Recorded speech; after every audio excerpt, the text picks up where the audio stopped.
Clip number 945۔ اس clip میں آپ قرآن پاک کی سورہ نور کی آیت نمبر 25 سے 27 تک کی تلاوت، ترجمہ قرآن اور تفسیر قرآن صراط الجنان سماعت فرمائیں گے۔ بسم اللہ الرحمن الرحیم۔ ترجمہ، اللہ کے نام سے شروع جو نہایت مہربان رحمت والا ہے۔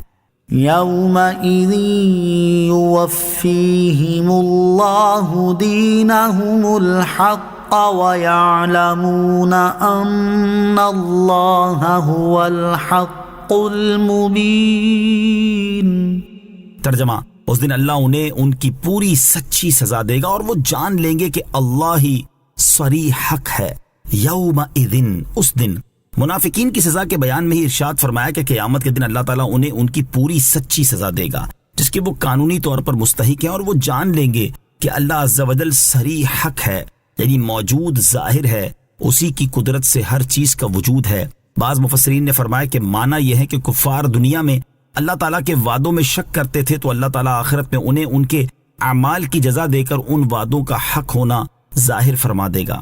سید المرسلین صلی اللہ تعالی علیہ وآلہ وسلم کا بلند مقام۔ قرآن کریم میں کسی گناہ پر ایسی سختی، شدت اور تکرار و تاکید نہیں فرمائی گئی جیسی کہ حضرت عائشہ صدیقہ رضی اللہ تعالی عنہا کے اوپر بہتان باندھنے پر فرمائی گئی۔ اس سے تاجدار رسالت صلی اللہ تعالی علیہ وسلم کی رفعت منزلت ظاہر ہوتی ہے، اور اس سے یہ بھی معلوم ہوا کہ رسول کریم علیہ الصلوۃ والسلام کے صدقے آپ سے نسبت رکھنے والوں کا بھی اللہ تعالیٰ کی بارگاہ میں مقام بہت بلند ہے، اور جس کی جتنی نسبت قریب ہے اس کا اتنا ہی مقام بلند ہے، اور آپ صلی اللہ تعالی علیہ وآلہ وسلم سے نسبت رکھنے والوں کی بے ادبی اللہ تعالیٰ کے غضب و جلال کا حقدار ٹھہرانے کا باعث ہے۔ الخبیثات للخبیثین والخبیثون للخبیثات والطیبات للطیبین والطیبون للطیبات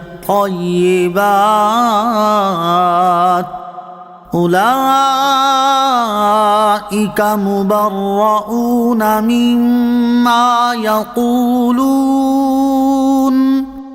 لهم مغفرۃ ورزق کریم۔ ترجمہ، گندی عورتیں گندے مردوں کے لیے ہیں اور گندے مرد گندی عورتوں کے لیے ہیں، اور پاکیزہ عورتیں پاکیزہ مردوں کے لیے ہیں اور پاکیزہ مرد پاکیزہ عورتوں کے لیے ہیں۔ وہ ان باتوں سے بری ہیں جو لوگ کہہ رہے ہیں، ان پاکیزہ لوگوں کے لیے بخشش اور عزت کی روزی ہے۔ الخبیثات للخبیثین، گندی عورتیں گندے مردوں کے لیے ہیں۔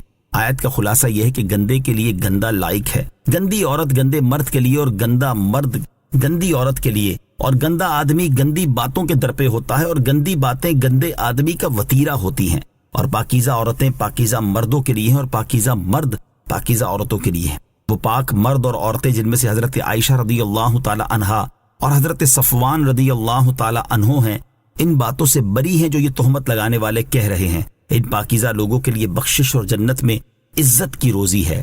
حضرت عائشہ صدیقہ رضی اللہ تعالی عنہا کی فضیلت اور خصوصیات۔ اس آیت سے حضرت عائشہ صدیقہ رضی اللہ تعالی عنہا کا کمال فضل و شرف ثابت ہوا کہ وہ طیبہ اور پاک پیدا کی گئیں، اور قرآن کریم میں ان کی پاکی کا بیان فرمایا گیا اور انہیں مغفرت اور رزق کریم کا وعدہ دیا گیا۔ ام المومنین حضرت عائشہ صدیقہ رضی اللہ تعالی عنہا کو اللہ تعالیٰ نے بہت سے خصائص عطا فرمائے جو آپ رضی اللہ تعالی عنہا کے لیے قابل فخر ہیں۔ ان میں سے بعض یہ ہیں۔ نمبر 1، حضرت جبریل امین علیہ السلام رسول کریم علیہ الصلوۃ والسلام کی بارگاہ میں ایک ریشمی کپڑے پر آپ رضی اللہ تعالی عنہا کی تصویر لائے اور عرض کیا کہ یہ آپ علیہ الصلوۃ والسلام کی زوجہ ہیں۔ نمبر 2، نبی کریم علیہ الصلوۃ والسلام نے آپ کے سوا کسی کنواری عورت سے نکاح نہ فرمایا۔ نمبر 3، رسول کریم صلی اللہ تعالی علیہ وسلم کی وفات آپ رضی اللہ تعالی عنہا کے گھر تشریف آوری کے دن ہوئی۔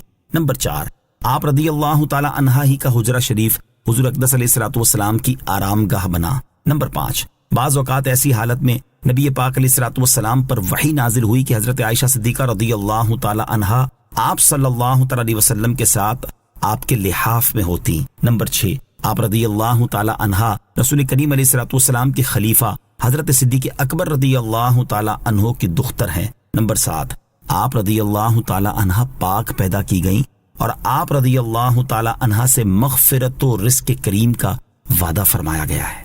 يا أيها الذين آمنوا لا تدخلوا بيوتا غير بيوتكم حتى تستأنسوا وتسلموا على أهلها ذلكم خير لكم لعلكم تذكرون۔ ترجمہ، اے ایمان والو، اپنے گھروں کے سوا اور گھروں میں داخل نہ ہو جب تک اجازت نہ لے لو، اور ان میں رہنے والوں پر سلام نہ کر لو، کہ تمہارے لیے بہتر ہے تاکہ تم نصیحت مان لو۔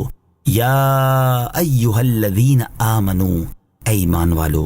اس آیت اور اس کے بعد والی 2 آیات میں اللہ تعالیٰ نے دوسروں کے گھروں میں جانے کے آداب اور احکام بیان فرمائے ہیں۔ شان نزول، حضرت عدی بن ثابت رضی اللہ تعالیٰ عنہ فرماتے ہیں کہ انصار کی ایک عورت نے بارگاہ رسالت علیہ الصلوۃ والسلام میں عرض کی، یا رسول اللہ صلی اللہ تعالیٰ علیہ وسلم، اپنے گھر میں میری حالت کچھ اس طرح کی ہوتی ہے کہ میں نہیں چاہتی کہ کوئی مجھے اس حالت میں دیکھے، چاہے وہ میرے والد یا بیٹا ہی کیوں نہ ہو، اور میری اس حالت میں گھر میں مردوں کا آنا جانا رہتا ہے، تو میں کیا کروں؟ اس پر یہ آیت مبارکہ نازل ہوئی۔